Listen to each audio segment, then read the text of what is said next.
Hi hello అందరికీ నమస్తే. Welcome to Yog stack. నా పేరు యోగానంద్. ఎప్పటికప్పుడు ఇంపార్టెంట్ ఇన్ఫర్మేషన్తో, లేటెస్ట్ అప్డేట్స్తో, అమెరికా ఇమిగ్రేషన్ విషయాలు, యూకే ఇమిగ్రేషన్ విషయాలు, ఇండియాలో ఏం జరుగుతుంది, ఇలాంటి మంచి మంచి విషయాలతో ప్రతిరోజు మీ ముందుకు వస్తున్నాను.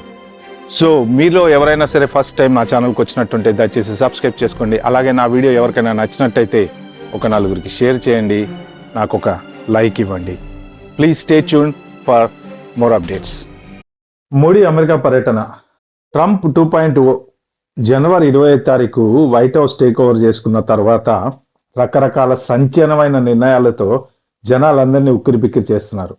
సరే, ప్రపంచంలో ఎవరి గురించి ఎలాగున్నా మనకు సంబంధం లేదు. సో ఓన్లీ మన ఇండియా విషయానికి వస్తే, ట్రంప్ వైట్ హౌస్లోకి ఎంటర్ అయిన తర్వాత ఫస్ట్ ప్రైమ్ మినిస్టర్ ఇండియా నుంచి కలవడానికి వస్తున్నాడు మన మోడీ గారు. సో మోడీకి ట్రంప్కి మధ్యన డిస్కషన్స్ ఏమేమి జరుగుతాయి? స్పెక్యులేషన్స్ అయితే చాలా భయంకరంగా ఉంది. ఇల్లీగల్ మైగ్రెంట్స్ గురించి కొంతమంది మాట్లాడతారని, H1B వీసాల గురించి మాట్లాడతారని. సో రకరకాల ఊహాగానాల మధ్య మొత్తానికి మన మోడీ గారు అయితే యుఎస్ వచ్చేసారు. సో ప్రెసెంట్ ట్రంప్ తోటి మీటింగ్ అయితే జరగబోతుంది. సో ఈ ట్రంప్కి మోడీకి మీటింగ్ కన్నా ముందు ఏమేమి జరుగుతున్నాయి, ఏమేమి మీటింగ్స్ ఉన్నాయి, మోడీ ఎవరెవరిని కలవబోతున్నారు, దేని గురించి మాట్లాడబోతున్నారని కొన్ని విషయాలు మనం ఇవాళ తెలుసుకుందాం. సో ఫస్ట్, తులసి గబ్బా. యాక్చువల్గా ఈమె హిందూకి సంబంధించిన మన ఇండియనే. సో తులసి గబ్బార్ వచ్చేసి నేషనల్ ఇంటెలిజెన్స్ చీఫ్ అనమాట. సో కానీ ట్రంప్ గవర్నమెంట్లో మన ఇండియన్స్కి చాలా మందికి మంచి పెద్ద పెద్ద పోస్టులు అయితే వచ్చినాయి. FBI డైరెక్టర్ కూడా మన ఇండియన్ వాడే.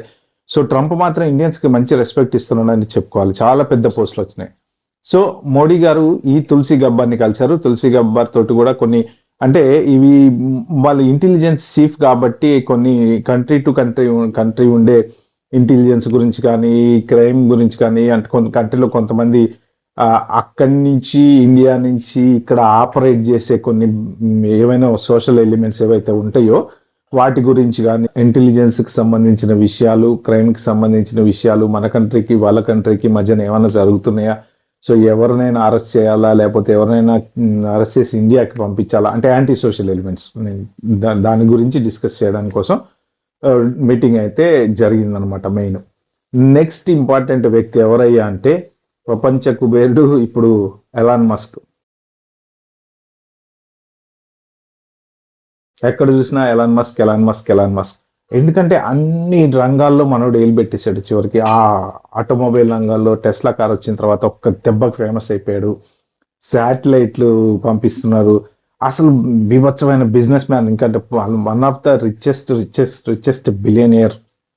సో గ్రేట్నెస్ ఏంటంటే ఎలాన్ మస్క్ కూడా సౌత్ ఆఫ్రికా నుంచి US స్టూడెంట్ వీసా మీద వచ్చి H1B వీసా అప్లై చేసుకున్న ఒకప్పుడు H1 ఎంప్లాయ్ అనమాట.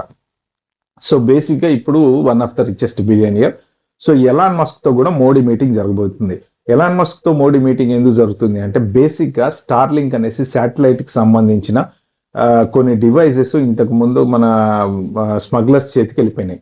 సో శాటిలైట్ కమ్యూనికేషన్స్ ఇండియాలో బిజినెస్ డెవలప్ చేయాలని చెప్పి ఎలాన్ మస్క్ అనుకున్నాడు. కానీ ఆ డెవలప్ చేద్దాం అనుకున్న టైంలో కొన్ని స్టార్లింక్ సంబంధించిన శాటిలైట్ డివైజెస్ అన్ఎక్స్పెక్టెడ్గా సో కొన్ని యాంటీ సోషల్ ఎలిమెంట్స్ చేతికి వెళ్ళిపోయినాయి. దాంతో ఏంటంటే ప్రస్తుతానికి ఆ ప్రాజెక్ట్ అయితే ఆపేశారు. అది కంటిన్యూ చేయడం గురించి ఇప్పుడు నెక్స్ట్ స్టార్లింక్ శాటిలైట్ కమ్యూనికేషన్స్ ఎలా డెవలప్ చేయాలి, మన ఇండియాకి దానివల్ల ఏమన్నా యూజ్ ఉందా, ఎంతవరకు మనం డెవలప్ చేయగలడు అనే ఉద్దేశంతో ఎలాన్ మస్క్ తోటి.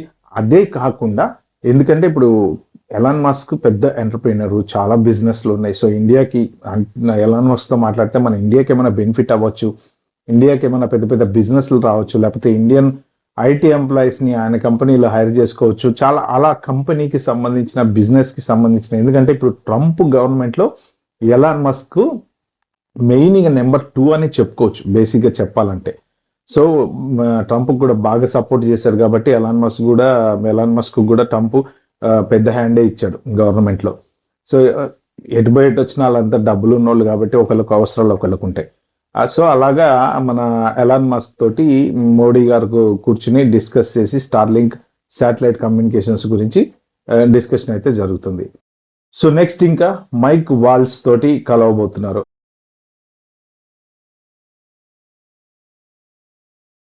ఆయన ఎవరయ్యా అంటే national security advisor for United States అనమాట. సో ఈయనతోటి ఎందుకు కలుస్తారు అంటే బేసిక్గా కొన్ని స్ట్రాటజిక్ ఒప్పందాలు అనేవి ఉంటుంటాయి కదా, మనకి చైనాకి మధ్య కొన్ని బోర్డర్ ఇష్యూస్ అనేవి జరుగుతున్నాయి. ఆ బోర్డర్ ఇష్యూస్ గురించి వీళ్ళు ఏమన్నా మీడియేషన్ చేసి ఏమన్నా సాల్వ్ చేయగలరా, అసలు ఎలా ఉంది పరిస్థితి? ఎందుకంటే చైనా ఎప్పుడు దూకుడు మీద ఉంటుంది కదా, అందరికీ తెలిసిన విషయమే. చైనా మీద అమెరికా కూడా ఒక కన్నేసి ఉంచుతుంది. వాళ్ళకి ఏంటంటే అసలు ఎక్కడ ఏం జరుగుతుంది, ఎందుకంటే చైనా పెద్ద బిగ్, మీకు ఎలా చూసుకున్నా కానీ మీకు ఫైనాన్షియల్గా బిగ్గెస్ట్ మార్కెటే. రేపు పొద్దున ఏదైనా వార్ వచ్చినా వాళ్ళ దగ్గర ఉన్న ఎక్విప్మెంట్స్ కానీ వాళ్ళ దగ్గర ఉన్నంత పొటెన్షియల్ కానీ ఎవరి దగ్గర లేవు. సో వాళ్ళు దాని మీద చాలా ఖర్చు పెడతారు.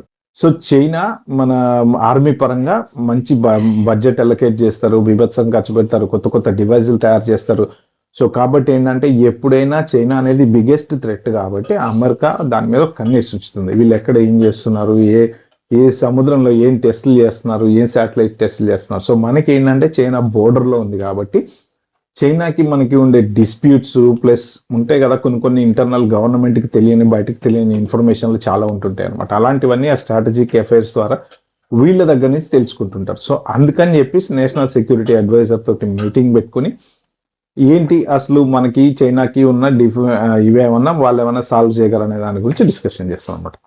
ఇక నెక్స్ట్ ఫైనల్ గా కలిసేది ఎవరినయ్యా అంటే मेरे दोस्त president Donald Trump, my true friend Prime Minister Modi. తెలిసిందే కదా మన Trump. So Trump take over చేసుకున్న తర్వాత ఫస్ట్ టైం మోడీ అమెరికా వచ్చారు ట్రంప్ని కలవటానికి. సో వీళ్ళిద్దరు ఏం మాట్లాడుకుంటారు అంటే బేసిక్గా ట్రేడ్ వార్స్ అనేవి ఉన్నాయి కదా, ఎక్కువ కంట్రీ ప్రెసిడెంట్లు ప్రైమ్ మినిస్టర్లు వీళ్ళంతా మాట్లాడుకునేవి ఏంటంటే ట్రేడ్ వార్స్ గురించే మాట్లాడుకుంటారు, బిజినెస్ గురించి మాట్లాడుకుంటారు. సో ఈ టారిఫ్ నా కంట్రీకి నువ్వు ఈ ప్రొడక్ట్స్ ఇంత పంపిస్తున్నావు, దానికి ఇంత టారిఫ్ పడుతుంది, నేను నీ కంట్రీకి ఈ ప్రొడక్ట్స్ ఇన్ని పంపిస్తున్నా, దానికి ఇంత టారిఫ్ వేస్తే మాకు ఇంత నష్టం వస్తుంది. సో షేర్లు వీటి గురించి అంటే ఎక్కువ స్ట్రాటజిక్ బిజినెస్ గురించి ఎక్కువ మాట్లాడుకుంటారు అనమాట. అంటే కంట్రీ టు కంట్రీ జరిగే బిజినెస్లో మనము ఏం చేస్తే మీరు లాభపడతారు, ఏం చేస్తే మేము లాభపడతాము, ఇలాంటి వాటి గురించి ఎక్కువ జనరల్గా ప్రెసిడెంట్లు ప్రైమ్ మినిస్టర్లు మాట్లాడుకుంటారు, కానీ చిన్న చిన్న విషయాలు అయితే ఎక్కువ మాట్లాడుకోరు. నెక్స్ట్ వీళ్ళిద్దరి మధ్య ఏం డిస్కషన్ వస్తుంది అని అందరూ ఊహిస్తున్నారంటే ఇల్లీగల్ ఇమిగ్రెంట్స్ గురించి, H1B వీసా హోల్డర్ల గురించి మాట్లాడతారేమో అని చెప్పి అందరూ ఎదురు చూస్తున్నారు. బట్ ఇల్లీగల్ ఇమిగ్రెంట్స్ గురించి జనరల్గా మోడీ ప్రైమ్ మినిస్టర్గా ఉండి మా ఇల్లీగల్ ఇమిగ్రెంట్స్ ఉన్నారు ప్లీజ్ ఏమనకండి అని అయితే అడగలేరు. మహా అయితే ఏది అడగచ్చు అంటే ఇల్లీగల్ ఇమిగ్రెంట్స్ని మేము తీసుకుంటాం, ప్రాబ్లం లేదు, మా ఫ్లైట్లే పంపించి మేము వెనక్కి రప్పించుకుంటాం, కాకపోతే కొంత వాళ్ళని మానవతా దృక్పథంతో చేతులకి సంఖ్యలు అవి ఇవి వేయకుండా కాస్త మామూలుగా పంపించండి అని ఏమన్నా అడిగితే అడగచ్చేమో. అదర్ దాన్ దట్ ఇంకా స్టూడెంట్లకు కానీ H1B వీసాలు కానీ ఇవన్నీ రొటీన్ ప్రాసెస్లు, దీని గురించి వీళ్ళు మాట్లాడుకోరు. ఏం చేస్తారు మాట్లాడుకున్న స్పెషల్గా ఏం అడుగుతారు, ఆల్రెడీ ఉన్నాయి కదా, నేనైతే ఇంక క్యాన్సిల్ చేయట్లేదని చెప్తారు. అంటే ట్రంప్కి ఉండే అడ్వైజరు ఒకతనేమో H1 క్యాన్సిల్ చేద్దామంటాడు, మస్క్ ఏమో H1 కావాలంటాడు. సో ఈ గొడవ వాళ్ళకి సంబంధించింది కాబట్టి దీంట్లో మన మోడీ గారు అయితే ఏం ఏలుపెట్టలేడు. సో మ్యాక్సిమం అడిగితే ఇల్లీగల్ ఇమిగ్రెంట్స్ గురించి మాత్రం కొంచెం కాస్త మీరు రిలయబుల్గా ఉండండి, మరీ అలా వాళ్ళని క్రిమినల్స్ లాగా గొలుసులేసి కట్టి పంపించద్దు, మేమే డెఫినెట్గా తీసుకుపోతాము, మాకు అన్ని స్లోగా అరేంజ్ చేసుకుని అని చెప్తే చెప్తుండొచ్చు అనమాట. సో ఇవైతే మెయిన్ టేక్ అవే పాయింట్స్ మన మోడీ ట్రంప్ టూర్లో. దీంట్లో మనకి వచ్చే బెనిఫిట్స్ ఏంటి అంటే బేసిక్గా బిజినెస్ బెనిఫిట్స్ ఏమన్నా ఉంటే బిజినెస్ వాళ్ళకి ఉంటాయి తప్ప మన ఐటీ ఎంప్లాయీస్కి మాత్రం పెద్దగా దీనివల్ల వచ్చేదైతే ఏం లేదు. సో మోడీ అమెరికా వస్తే చెయ్యి ఊపడం తప్ప అంత చెప్పుకోదగ్గ అంత ఇప్పుడు ఇల్లీగల్ ఇమిగ్రెంట్స్ని కూడా ప్లీజ్ అండి ఇల్లీగల్ ఇమిగ్రెంట్స్ని వదిలేయండి అనేది అడగలేరు కాబట్టి ఆ రకంగా కూడా మనకు వచ్చేది ఏం లేదు. ఎవరైనా ఓవర్ స్టేలు ఉండుంటే ఇంకా చిన్న అంటే ఏదైనా అడిగితే కనుక ఒకవేళ ఏ స్టూడెంట్స్ లేకపోతే H1లో విజిటర్స్ ఎవరైనా పొరపాటున ఓవర్ స్టేలు ఉండుంటే ఒకవేళ వాళ్ళని ఏమన్నా వాళ్ళు ఆబ్వియస్లీ ఇల్లీగల్ అవుతారు కాబట్టి వాళ్ళని కూడా కొంచెం మరి ఇంత రాక్షసంగా కాకుండా మామూలుగా డిపోర్ట్ చేయమని కొంత కనికరించమని అడిగే ఛాన్స్ అయితే ఉంది. కానీ ఏదేమైనా ప్రస్తుతం ఒకటి మాత్రం గుర్తుపెట్టుకోవాల్సింది ఏంటంటే ట్రంప్ అడ్మినిస్ట్రేషన్లో ఇల్లీగల్గా ఉంటే మాత్రం వదిలేదే లేదు, వాళ్ళైతే మాత్రం చుక్కలు చూపిస్తారు. కాబట్టి ఎవరైనా ఇల్లీగల్గా ఉన్న వాళ్ళు ఆబ్వియస్లీ మోడీ రావడం వల్ల మనకి ఏదో జరిగిపోతుంది, మనం మళ్ళీ కంటిన్యూ అయిపోదాం అనుకునేది అయితే మాత్రం ఉండదు. కాబట్టి ఎవరైనా ఉంటే వెనక్కి వెళ్ళిపోండి. సో ఇది మోడీకి ట్రంప్కి మధ్య జరిగే డిస్కషన్స్ అండ్ మోడీ ఎవరెవరిని కలవబోతున్నారు, ఏం జరిగినాయి, ఏం డిస్కషన్స్ అనేవి ఈ వీడియోలో చూశారు కదా. So please share, like, subscribe to my channel for further videos. Thank you.